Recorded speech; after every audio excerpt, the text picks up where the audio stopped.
Welcome to The Making of a Nation, American History in VOA Special English. In March of 1889, Grover Cleveland left the White House after 4 years as president. He had been defeated by Benjamin Harrison. As they were leaving, Cleveland's wife, Frances, spoke with a member of the White House staff. She said, "I want you to take good care of everything. I want to find it the same when we come back, and we will be back in 4 years." Frances Cleveland was right. She and her husband moved back into the White House after he became president again in 1893. Grover Cleveland is the only man to serve 2 terms separated by the administration of a different president. This week in our series, Shirley Griffith and Frank Oliver begin the story of Grover Cleveland's second presidency.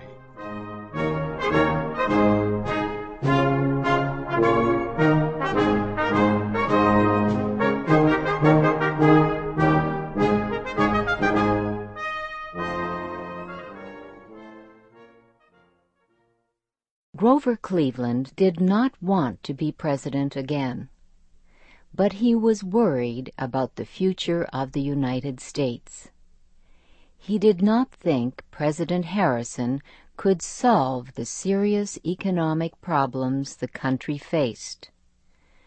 President Harrison had approved very high taxes on imports. He also had approved an increase in the supply of silver money. Grover Cleveland said both actions had hurt the economy. He also feared that Harrison was not strong enough to oppose the demands of special interest groups in the Republican Party. Cleveland believed he was the only Democrat who could defeat Harrison. He won his party's nomination, and he was easily elected to a second presidency. Grover Cleveland immediately turned to the nation's economic problems. The country seemed headed for a serious depression. Only a few days before Cleveland's second inauguration in 1893, a major railroad failed. Then, another big company declared failure. This set off a selling panic on the stock market. In the next few months, almost 8,000 businesses failed in the United States. 400 banks closed. 1 million workers lost their jobs. The prices of farm products fell lower than ever before, and thousands of farmers, unable to pay their debts, had to give up their farms. Experts offered a number of different reasons for the depression. Some said it was a plot by members of the stock market to ruin farmers and seize their land. Some said it happened because American factories were producing more goods than people could use. Still others said the problem was caused by the government's money policy. For many years, the United States and other nations used both gold and silver as money. Paper money was used to represent a nation's gold and silver holdings. The value of silver was tied to the value of gold. In the United States in the early 1800s, 15 ounces of silver had the same value as 1 ounce of gold. This value did not change until after 1860. That was when mines in the western United States began to produce large amounts of silver. The extra silver caused the price of the metal to fall. In 1871, Germany declared that it would no longer support its paper money with silver. Instead, it would use only gold. Other European countries quickly did the same thing. The United States did too. In 1873, Congress passed a law that stopped the government from using silver as money. Western silver producers protested. They put great pressure on lawmakers to change the law. 5 years later, Congress passed a compromise bill. The compromise bill said the government could issue limited amounts of silver money. It said the government must buy $2 million worth of silver each month for that purpose. 12 years later, during President Benjamin Harrison's administration, Congress passed a new silver purchase bill. It said the government must buy 4.5 million ounces of silver each month. The Treasury Department would buy the silver with new paper money that could be exchanged for silver or gold. The new law increased the amount of silver money used in the United States. The country soon became sharply divided on the issue of silver money.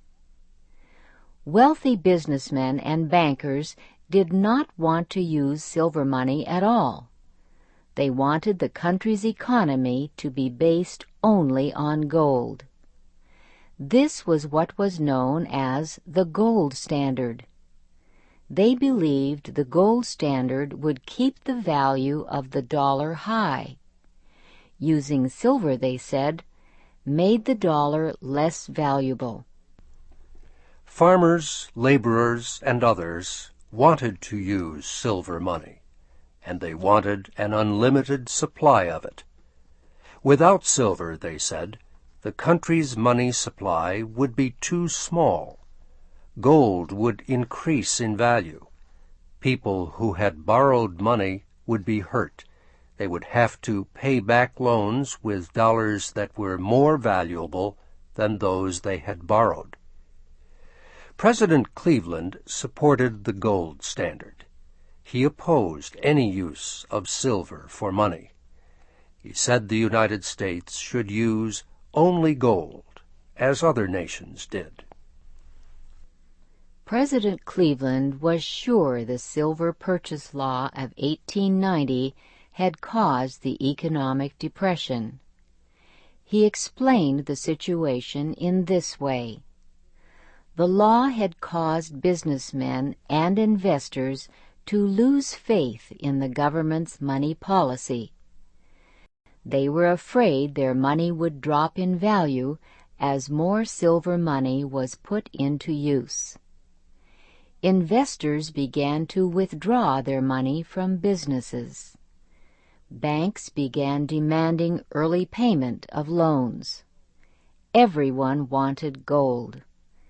They took their paper money and their silver to the government and exchanged them for gold. In 1890, when the Silver Purchase Act was passed, the government held almost $290 million in gold. After 2 years, withdrawals had cut that amount to $100 million. President Cleveland and other administration officials began to worry. It was possible that gold holdings might fall so low the government could not support the dollar. Cleveland decided the only answer was to get Congress to kill the Silver Purchase Law. Then the government could stop buying silver. It could return to the gold standard. The Congress was not in session, however. It would not meet again for several months. President Cleveland did not want to wait. He believed the problem was too serious. So he called a special session of Congress. The president did not expect an easy time with the Congress. Many congressmen supported silver money.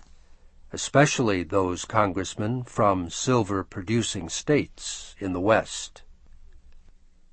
President Cleveland believed he could get Congress to kill the silver purchase law. But if he showed any weakness, the fight would be lost. Then, just before the congressional debate, he learned he would need an operation. He felt a rough spot in the top of his mouth. It got bigger and more painful. Doctors examined the spot. It was a cancer. President Cleveland asked how long he could wait to have the cancer removed. "If it were in my mouth," one of the doctors said, "I would have it removed immediately." Cleveland agreed, but he said the operation would have to be kept secret.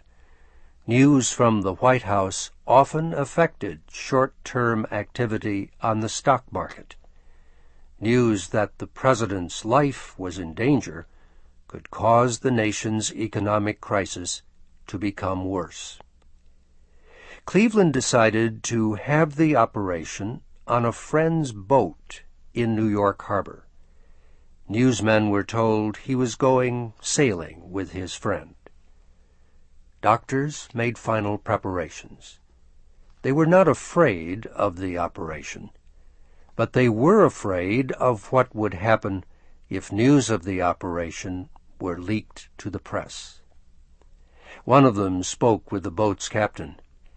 "If you hit an underwater rock," he said, "hit it good and hard so we will all go to the bottom."